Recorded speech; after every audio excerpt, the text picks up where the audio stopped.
My bad, my bad, my bad. Now you can hear me.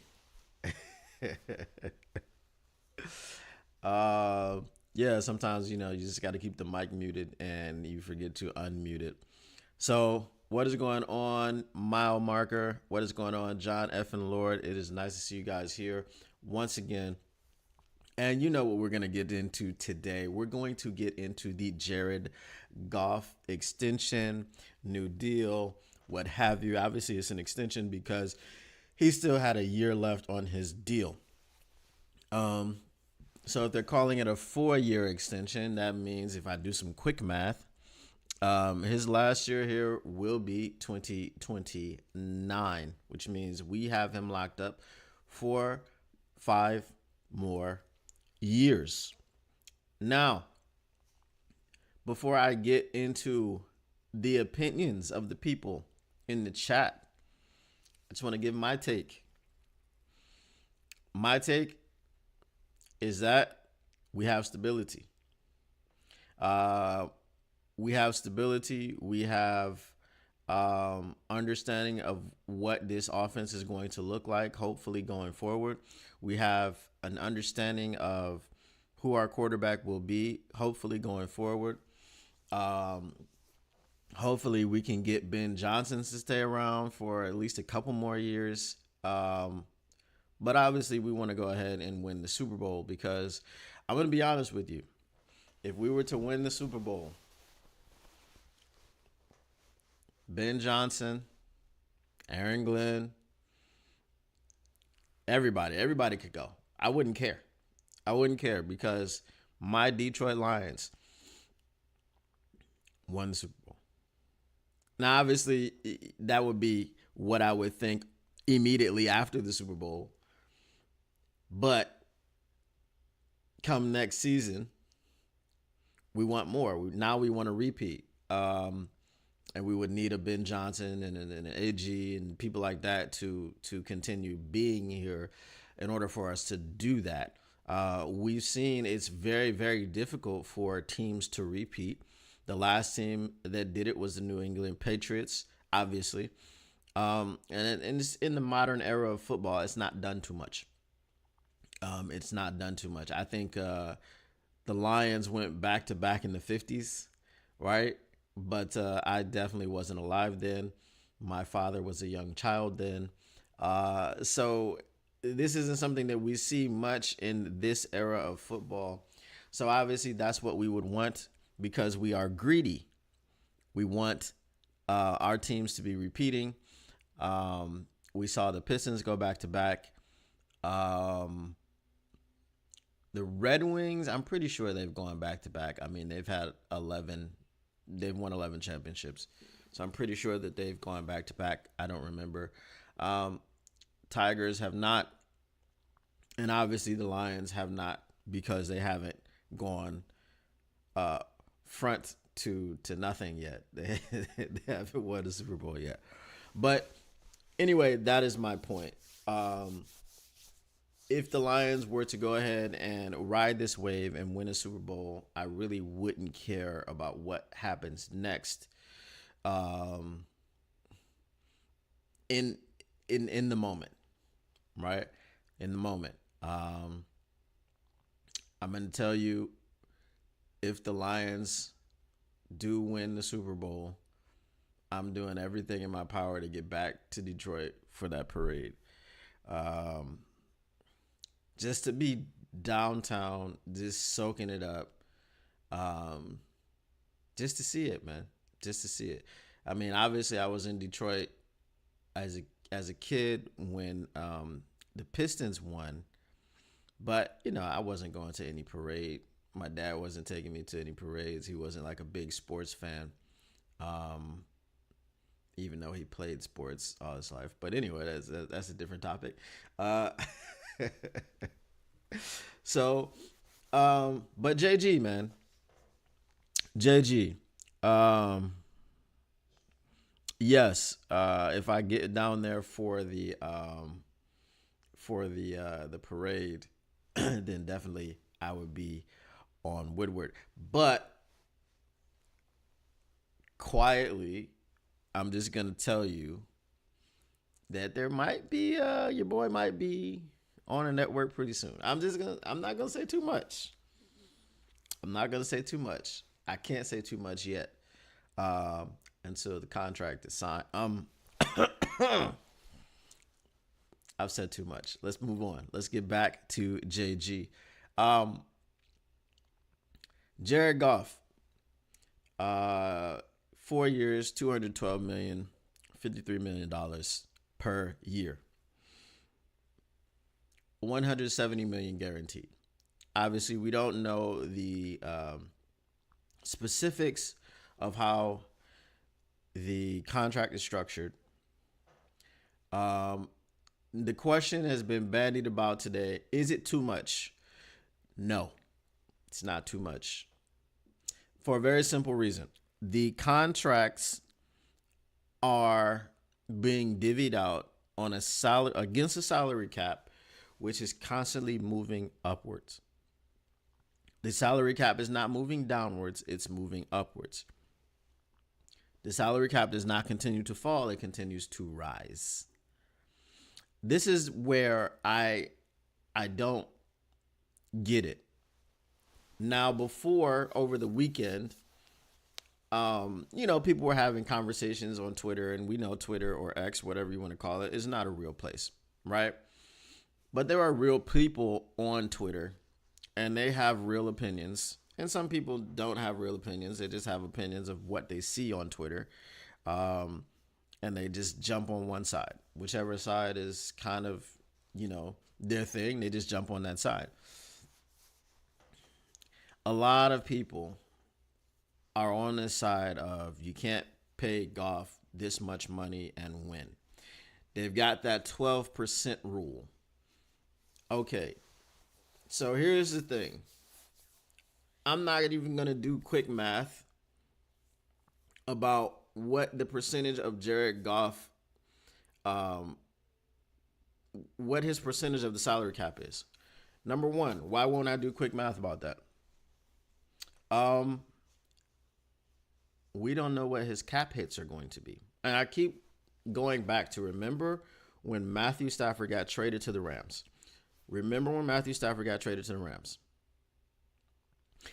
And he had a $1 million cap hit. Why did he have a $1 million cap hit while making $60 million that year?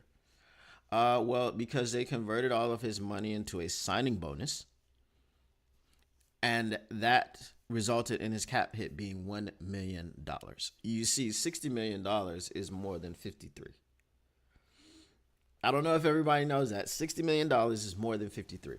So if $60 million is more than 53 and we were able to go ahead and get a $1 million cap hit for Matthew Stafford, we're not getting $1 million for Jared Goff. That's not what I'm saying. But just because it's $53 million, which he will be getting paid per year, doesn't mean that it's $53 million that we can't use against the cap. And that's been going on for years in the NFL. That's not something new. That's not something new. As these caps go higher and higher and higher, it's just been a thing where people have been able, the capologists, all right, shout out to Ronin99 who said capology in 2024. I like that, capology, so I'm going to take that. Capology. We're talking about the study of the cap. It's capology, right? We're talking about the maneuverability of the cap and understanding the game of the cap and understanding how to hide numbers here and there. We're going to call that capology, right? And the people that engage in that type of thing are called capologists. So since these contracts have been given out and they've been getting larger and larger and larger, and the cap has been getting more and more and more, you have more money to spend every single year. The capologists have been doing their thing. And if you have a good capologist, which Mike Disner is one of the best, that's what I've heard, right? So if Mike Disner is one of the best, why are there people that don't trust Mike Disner? Stop looking at the cap number and going, damn, 53 million, $53 million. Don't do that. There's no need to do that. Because $50 million. Who do you think you got? Chelsea Clinton? Anyway, I just had to get that out. I had to get that out. But don't do that. Don't look at the $53 million and think, first of all, think that it's your money. Because it isn't. It's not your money. All right? It's Jared Goff's money. It's the Detroit Lions money. Right? It was the Detroit Lions money, and they chose to give that to Jared Goff.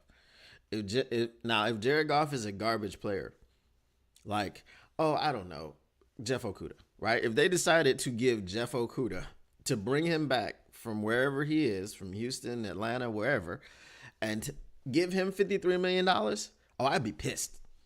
I'd be angry because he's not worth the money, right? So we've got the cap. For instance, the cap this year went up $32 million. What was his cap hit for this year? $32 million, something like that? So if he had a cap hit coming into this year of $32 million and the cap went up $32 million, his cap hit is covered. His cap hit was covered by the increase in the cap. Isn't that strange? Isn't that funny how they do these things, right? So his cap hit was covered by the increase in the cap. Let's say now his cap hit for next year when the deal kicks in. Let's say his cap hit is the whole $53 million against the cap, which it won't be, but let's say it is. Now, imagine that the cap goes up another $30 million. 53 take away 30 is 23. Right? So, right, it does increase each year. So, now it's not directly, right? It's not directly just go say, all right, well, the cap went up 30 million, so we take his cap hit of 53 million, and now it's more like 23 million. Forget to minus the flannel. 32 million, 23 million minus the flannel. Man, flannel's a lot, so that's about 3 million. All right, that's a $3 million cap hit if you minus the flannel. So again, trust the capologist. I'm not even batting an eye. As a younger person, I get it. And when I didn't have a podcast, I get it, right? But see, having a podcast actually forces you to be more level-headed, I guess, and it forces you to look at the bigger picture instead of just freaking out when things happen. So, like I said, 53 million is not going to be his cap hit, and we'll get into it later on when we get the numbers, like the numbers, the breakdown of what his cap hit is going to be every year. But it's nothing, right? It's in the NFL. The quarterback situation is a situation where they're going to be the highest paid player on the team. And that brings me to another point. Like, the clickbaity, I don't want to call them clickbait. They're clickbait-ish. They're clickbait adjacent. Okay? The titles talking about, it's the richest contract in Detroit Lions history.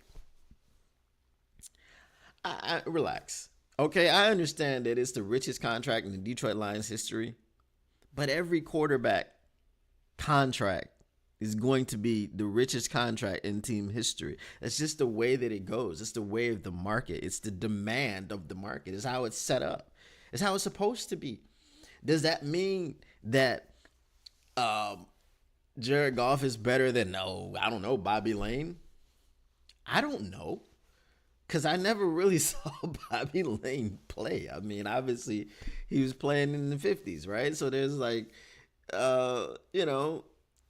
grainy type of highlight film maybe like sped up. I don't know why. And this is the thing. I probably, because I do like edit videos. So it's probably something I should look into to see like why were they so sped up? Like were they not able to shoot at regular speed? I don't know. I'm not really. I don't understand why that happened. But anyway, that's neither here nor there. Right? Jared Goff is the highest paid. He's got the richest contract in Detroit Lions history and franchise history. Are we trying to say like he's better than Barry Sanders? He's better than Megatron because he gets paid more money. It's like I said, it's clickbait adjacent.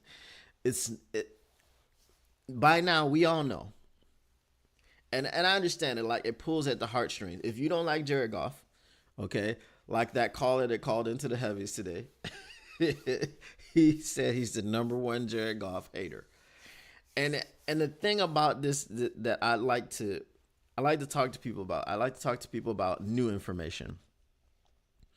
What's going on, David? It said guaranteed money only 42 million a year, seventh most guaranteed money for a QB. See, there you go. The devil is in the details. The devil is in the details. So his guaranteed money per year is 42 million, which is $10 million or $11 million less than his annual salary. Does that make sense to you guys? Like if you're telling me, like if they gave me a contract and they said I was going to make $50 million, anyway, I've got to do that. I'm sorry. I can't not do that when I say $50 million. Blame Chris Tucker. If they tell me I'm going to make that amount of money and then we look at my contract and I'm like, I only made $39 million this year. What's going on? Like what's happening? I only made 30, but I'm supposed to make $50 million. I'm supposed to make that. Right? Yep, David, we talked about that before. Salary cap goes up every year. So it's not something that we need to be concerned about. And then the other thing is, just like the point that you just brought up, David, about the $42 million per year guaranteed is seventh highest amongst NFL quarterbacks. Now I'm going to take that a step further. If you guys remember, what day was that? It was someday last week when we were talking about the quarterback rankings, and I was like trying to figure out how many quarterbacks you would actually take over Jared Goff, and I got about 4 or 5 maximum. Well, the numbers say 6. If we're talking about highest paid, the numbers say 6 because the average for Jared Goff is 7th.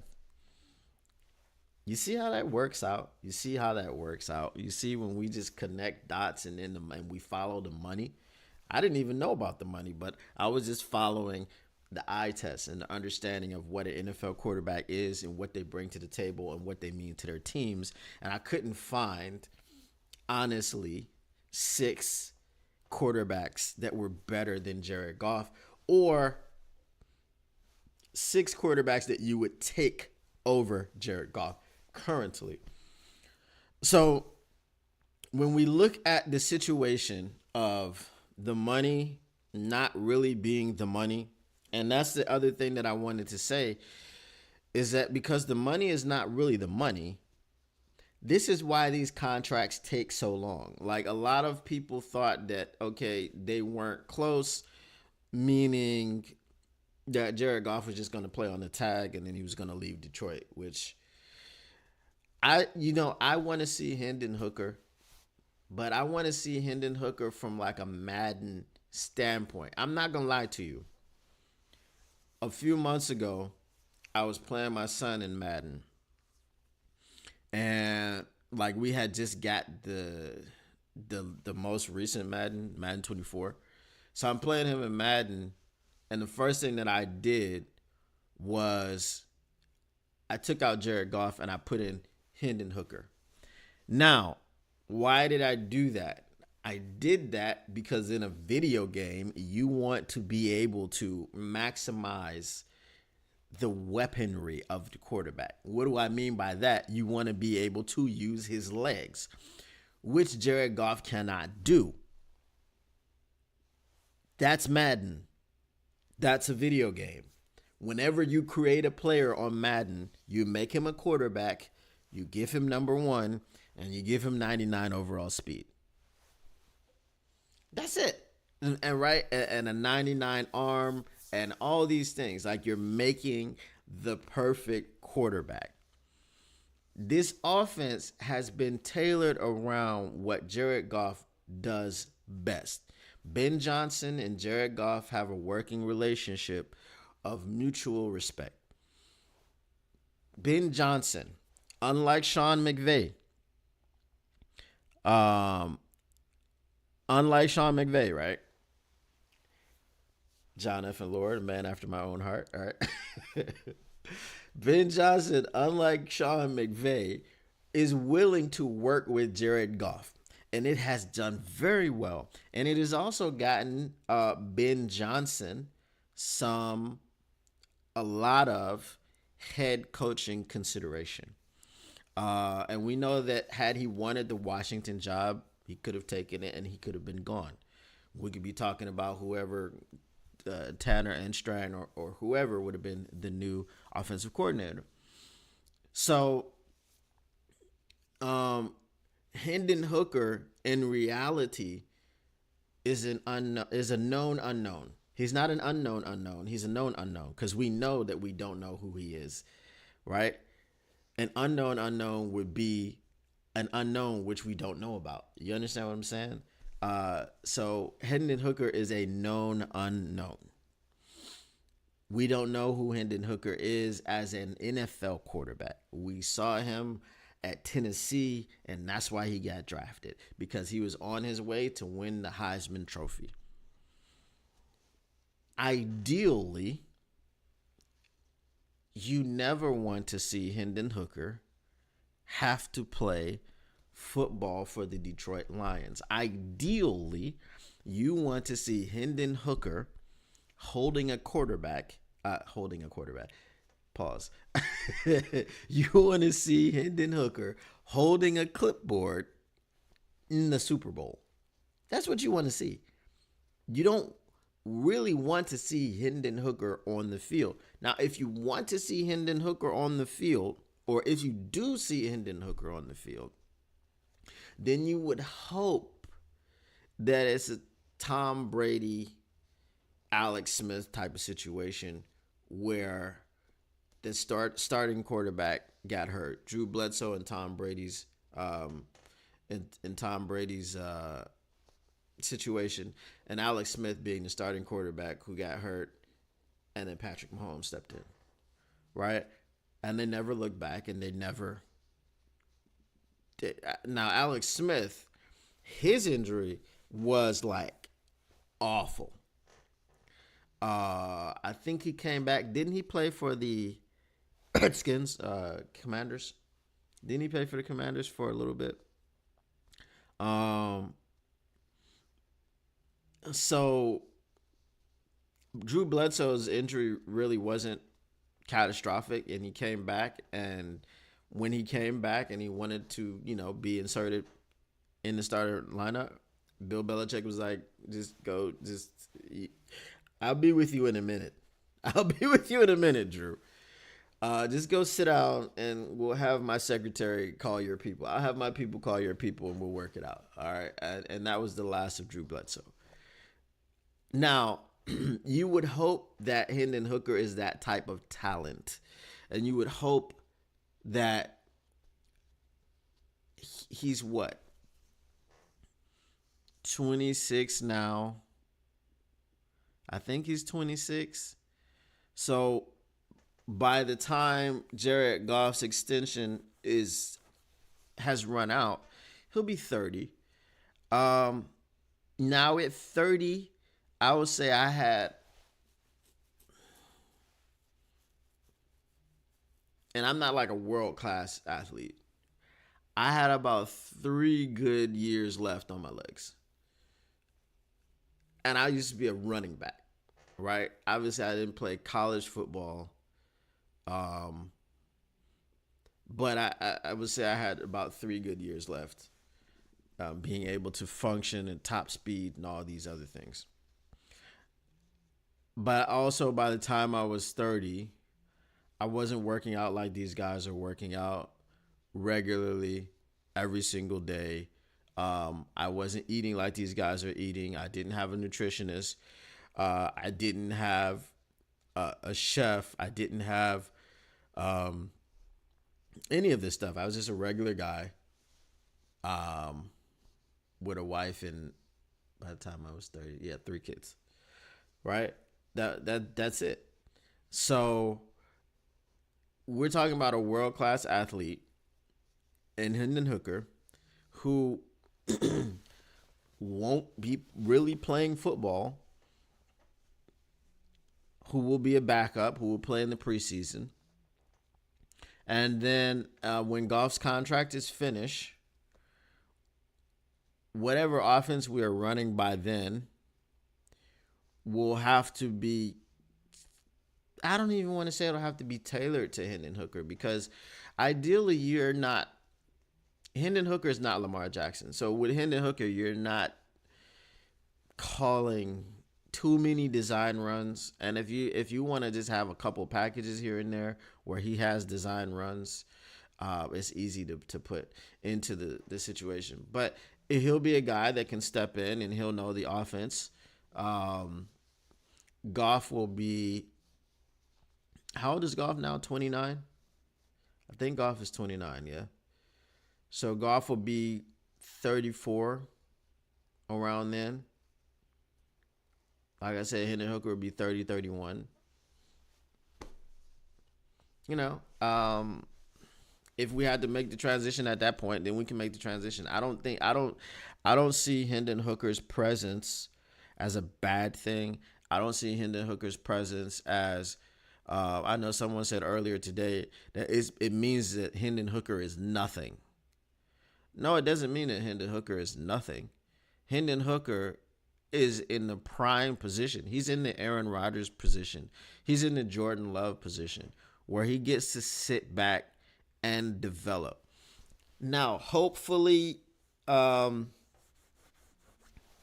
if we're going on the Aaron Rodgers and the Jordan Love program, I think that was like 3 years, right?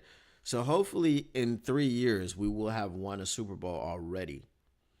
But if we haven't won the Super Bowl already and Goff has regressed, which I don't think happens, obviously we don't know if Ben Johnson leaves, will Jared Goff be the same quarterback? Now, what I want to point out, I'm going to get to the chat in a minute. What I want to point out is that our organization is now being run like a competent organization. So if they bring in a new offensive coordinator, I'm sure Mark Brunell, that's a name that people aren't talking about. They're talking about this Tanner Engstrand person. But Mark Brunell is a name that people aren't throwing out there. Remember, Mark Brunell is currently his quarterback's coach, and he's been his quarterback coach for 3 years now. So Mark Brunell might be the next in line. Who knows? All right. But if he's not, and they bring someone in from the outside, I don't know. You know, this Tanner Engstrand person is someone that they are grooming apparently to be the next offensive coordinator when Ben Johnson leaves. So if you're doing that, if you're promoting from within, Tanner Engstrand already knows what the program is.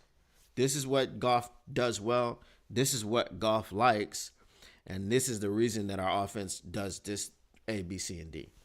So I'm not really too concerned. And like I said, if they have to bring someone in from the outside, Dan, Mark,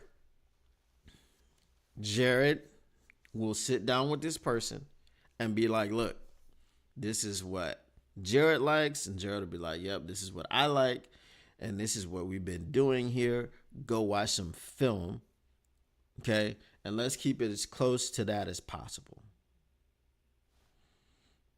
It's not going to be, well, um, we're gonna spread it out. We're gonna run a spread offense, and we're just gonna push the ball down the field. Say that in the interview, because if you say that in the interview, you're not getting hired. That's fine. That's not what Jared got. That's not Jared Goff's strength. Can he throw the ball down the field? He can. He did it a lot last year. I think he was like number one in passes, 20 yards plus. Number two against the blitz. The metrics were there. So now, if you're gonna come in from the outside and try to change the things that we're doing, you're not getting hired. That's just the way that it is. Let me get to the chat. Let's see.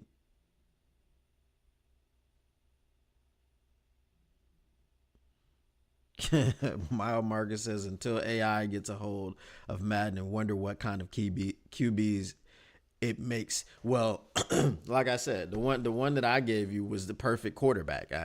99 speed, 99 arm strength, 99 accuracy. What else? What else can you ask for? David Barton says, I am Jared Goff's agent now, so I scored 25 million. Okay, all right, cool. Don't forget your boy over here. I just need one. Just give me 1 million. Just give me 500,000. Let's see.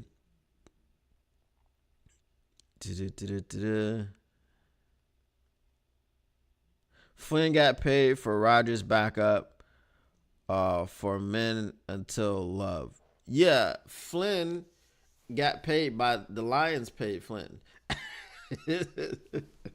Because the Lions got him paid. The last game of the season, he went out there and threw for like 400 something yards. It was awful. It was awful what he did. And that was his accomplishment. He never really went anywhere else and did anything. He just didn't play any more football. Let's see.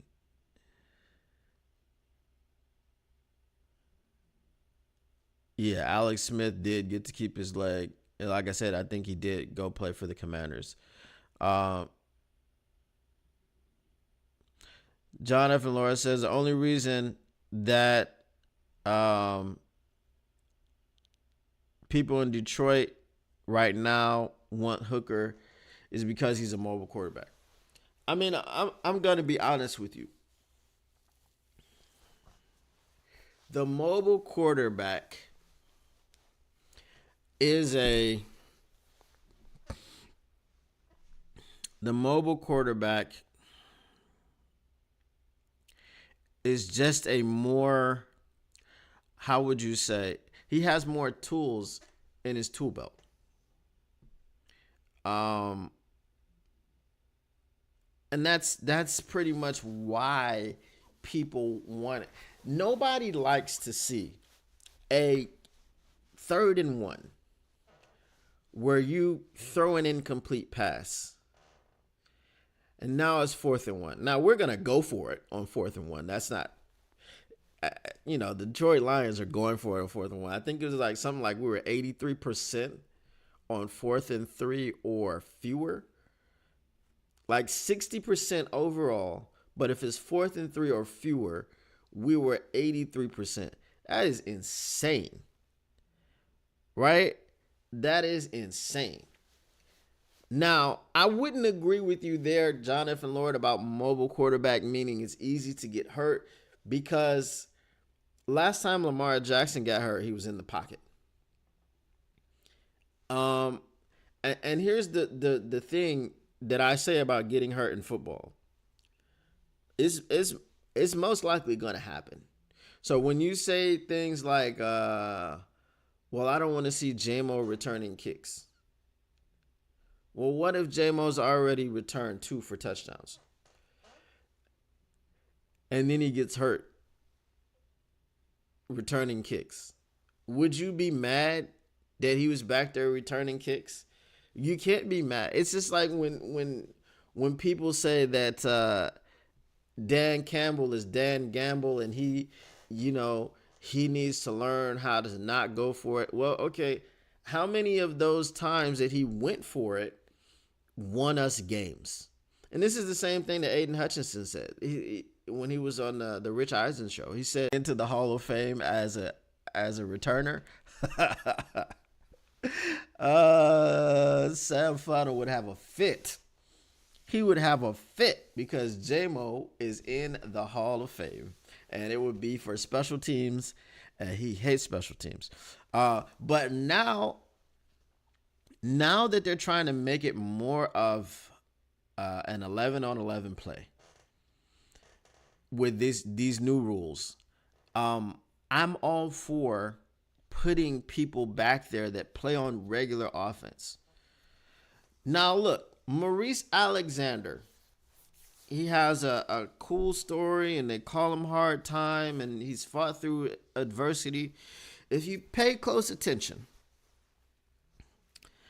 when you look at the workout photos, it says Maurice Alexander, number 15. They haven't even changed his number. And the Lions PR has not changed his number. Now I've been hearing that he has number 1 now, because we know Ennis Rakestraw has number 15. And when asked about why he chose number 15, he said it was the best available.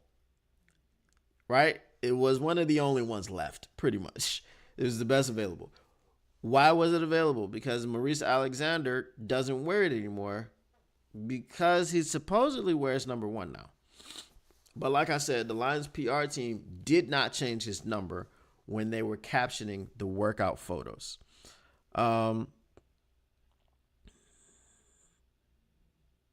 Is Kelsey actually suspended for gripping up Andy Reid? I have not heard that.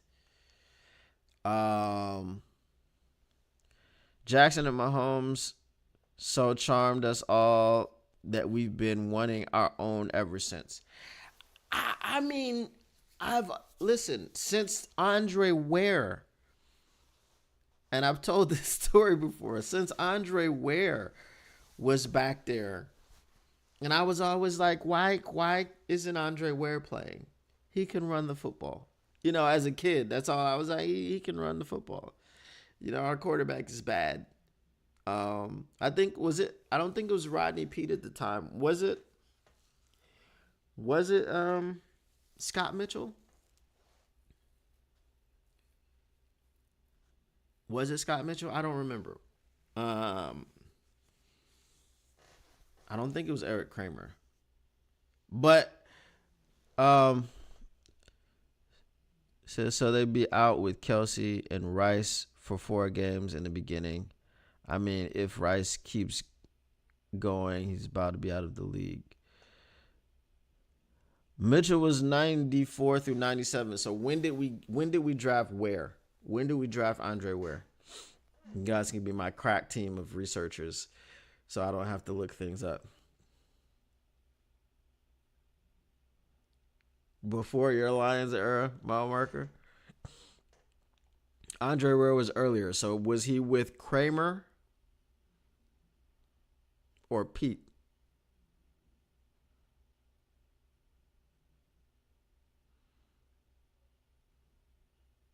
David Barton is on the case.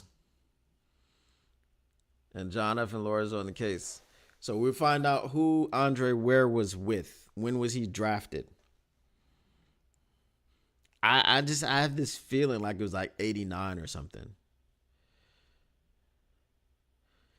Yeah, I remember you saying that. I got here in 2008 from the West Coast. Ooh, 2008, huh? That was a great year. 2008 was a great year for the Lions.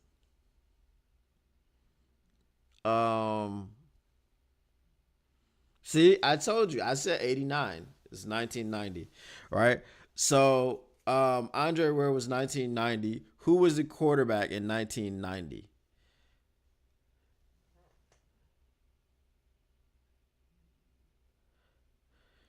Yeah, 2008. Mm-mm. Nope.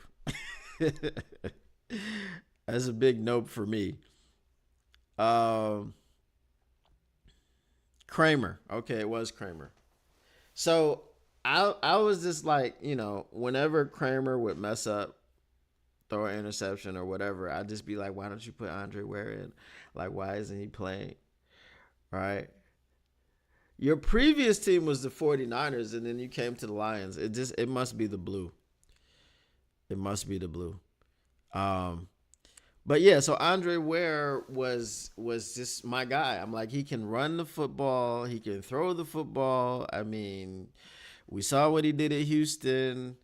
Put him in, put him in, put him in. And he never amounted to anything. He never went anywhere and did anything. Um, so it does take more than just being able to run and throw to play quarterback. Um, Another one of my favorite mobile quarterbacks. Can you guys guess? Now this was before Michael Vick. I'm gonna say that it was before Michael Vick, but I think he had a drug habit. I think he was a cokehead. Um, that was the rumor. I can't substantiate. Who was um, my favorite Mortal Kombat? Nope, it wasn't Randall Cunningham. Randall Cunningham was. I don't think he. It wasn't. So it was between Randall Cunningham and Michael Vick because Randall Cunningham. I love Randall Cunningham, and I was mad when he went to the Vikings. So angry.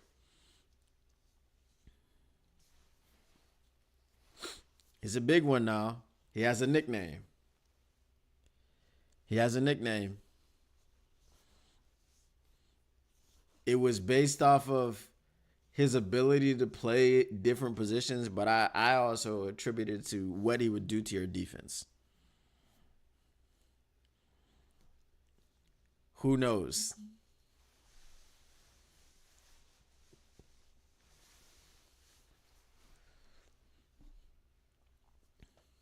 Let me see if you guys can guess.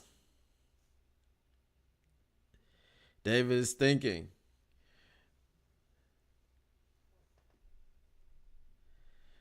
Should I tell you his nickname? If I tell you his nickname, I think I'll give it to you. I think you'll get the answer.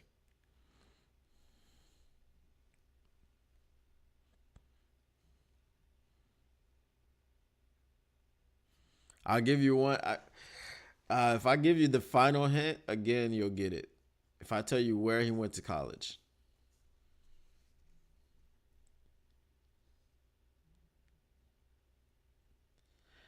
All right. I'll tell you he went to college at the University of Colorado.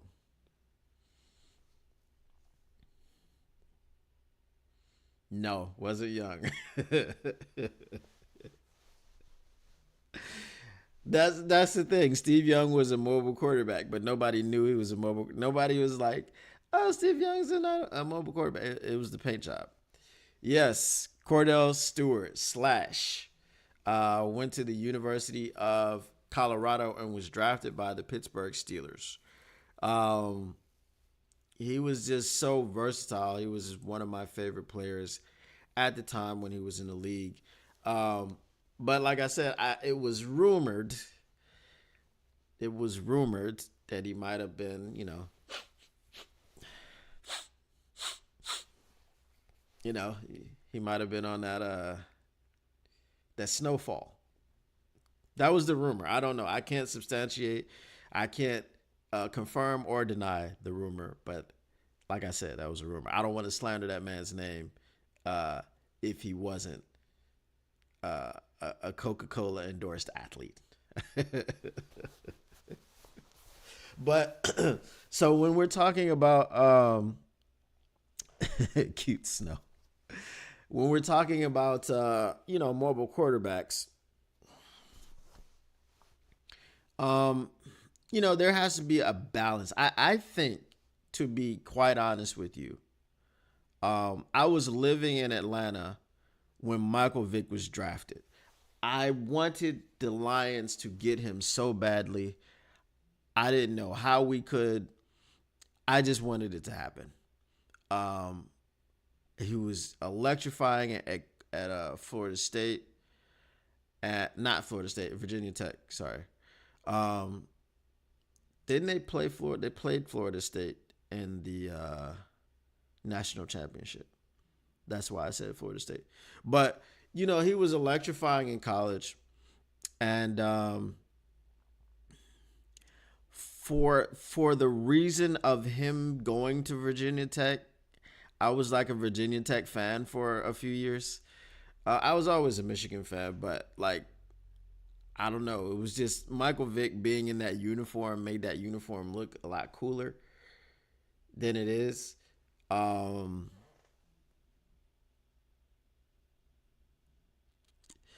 uh,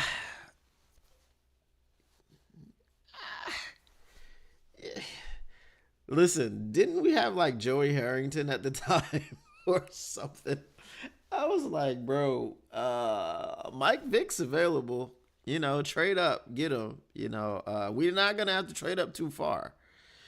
But I mean, could you imagine Mike Vick and Megatron? Oh my goodness.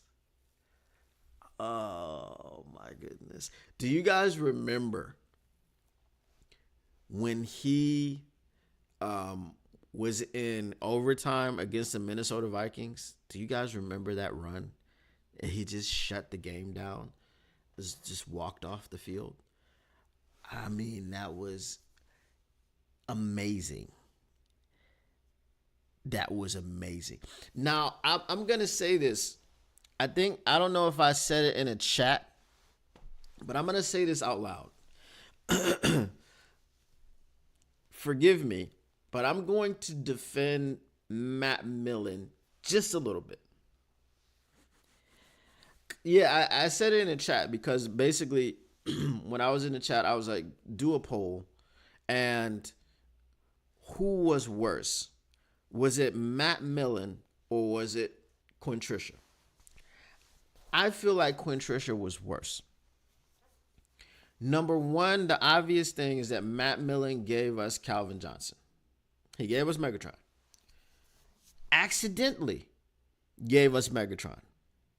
Okay? Do you guys know the story about how we got Megatron? Let me know if you know the story. If you don't know the story, I'll tell the story. But I don't want to tell it if you already know it. So this is why I say that Matt Millen, and the other reason I say that Matt Millen wasn't as bad as Quintricia, is because Matt Millen, I think, reluctantly accepted the job. Matt Millen didn't know what he was doing.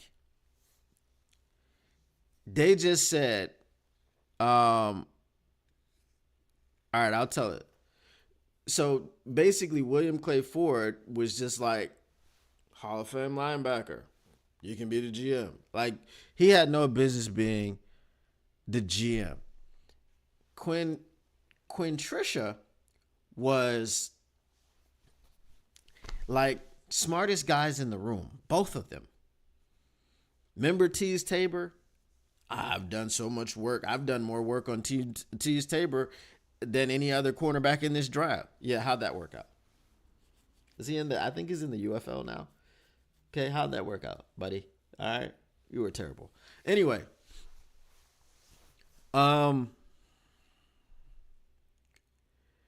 so the story goes, because Matt Millen's a Hall of Fame linebacker. He played for the Raiders. So he had the ear of Al Davis. And he told Al Davis, and this is while he was being a GM. He told Al Davis, because we had the second pick that year and Al Davis had the first pick. And he said, if I was GM, if I was you, I wouldn't draft Jamarcus Russell. I'd draft Calvin Johnson.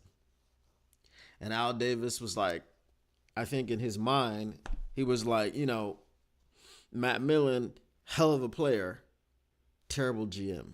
So if Matt Millen is telling me to do something, I should do the opposite, which is fair. Like I would have done the opposite of what Matt Millen told me to do. Obviously, I would have done more work on Jamarcus Russell than what Al Davis did, but that's how we got Megatron. He told him to draft Megatron, and the crazy thing is, who would we have drafted if we didn't get Megatron because he gave him to Al Davis? Who would we have drafted? Because it wouldn't have been Jamarcus Russell. If he's telling him don't draft Jamarcus Russell and then he goes and drafts Megatron and then Millen drafts Jamarcus Russell, that would have been crazy. But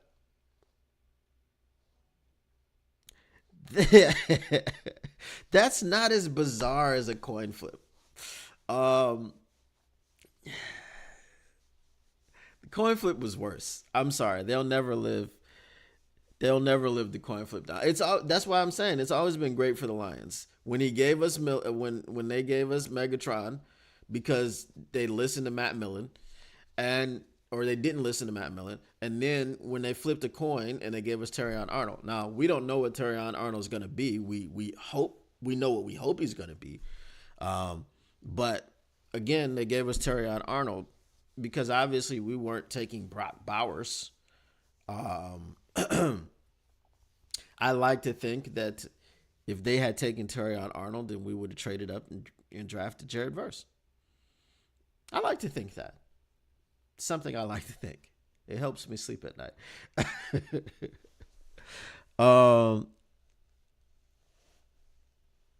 Yes, I'm glad Megatron is welcome back. If you guys didn't see the Peyton's Places, where Peyton Manning plays catch with Megatron, I watched it last night. Go check it out.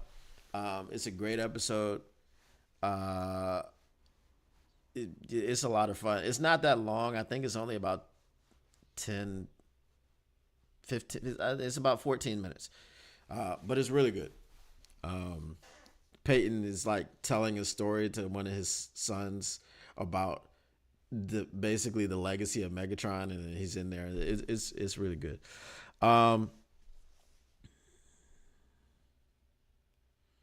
Did Barry Sanders say this? Oh man, Barry Sanders will forever be my favorite football player on the entire planet. I call him my football father. He is the reason I played running back. He is the reason. Like I watched him play on Sundays and then would go outside with my friends and immediately try to be Barry Sanders. I will tell you the ultimate compliment I ever got paid was my freshman year of high school, and my coaches were calling me Little Barry. I was just over the moon. Right now, I didn't play much because I wasn't fast enough and I wasn't big enough. But then the next year, I went to another high school, and I spent the whole summer just in the weight room, on the track, in the pool, and like at that time, I ran like a 4.6. I came back the next season running a 4.4. I was like benching twice my weight, squatting, deadlifting, more than twice my weight. So I beasted myself out. And then the high school that I went to, all the coaches loved me except for my offensive coordinator, he hated me for my entire time there because one of the first things I did in a drill was embarrass like his favorite player. And I was just doing my job. I didn't celebrate. I didn't do anything, but the whole team was like hooping and hollering. And I just gave the coach the ball and I went back to the line. But he hated me. So Yeah, he was an ass. Um, he's probably got syphilis somewhere if he's still alive. Anyway, uh, so um, yeah, man, the golf contract again. I think is warranted. I think he did. He's done so much for this team. Um, I have seen playoff wins. David has seen playoff wins. Mile marker, you hadn't seen any playoff wins for the Detroit Lions. So these are all things that are fantastic, and we were led back to winning playoff games and being in the playoffs by Jared Goff. Um, and obviously his supporting cast, but this is just a true team. This is one of the best Lions teams that I have ever seen. Um, some of the Stafford teams were really good, with Reggie Bush and Megatron and Joik Bell, and then we had the team with Javid Best. I mean, the construction of those teams just wasn't enough, I guess.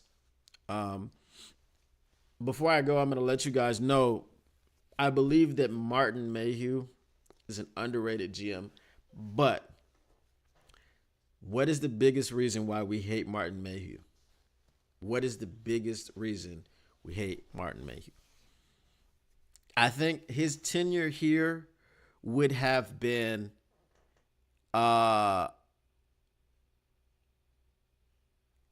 he remembered that. Well, my dad is 79. He's 79. So he probably remembers those teams because he was born in 45. So in 52, he'd have been 7, 8, right? 7, 8, and 12. So he would have known.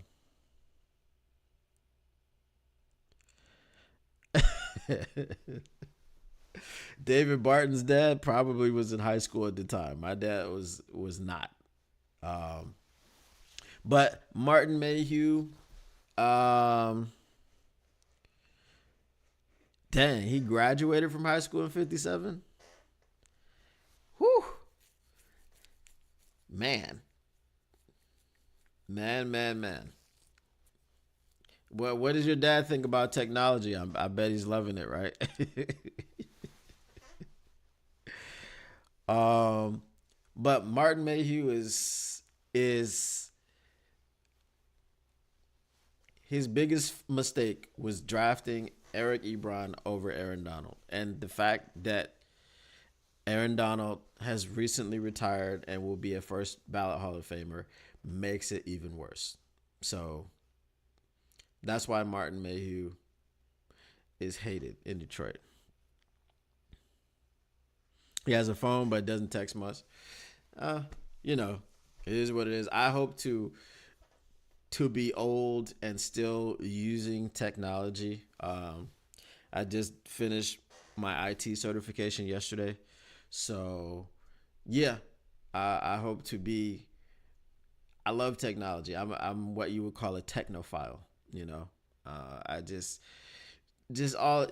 coming up through the era of, and David Barton, this, like being alive when there was no internet, and then getting the internet when I was like 15, and then going, this is neat, right? This is crazy. How are they doing these things? So, I went to college for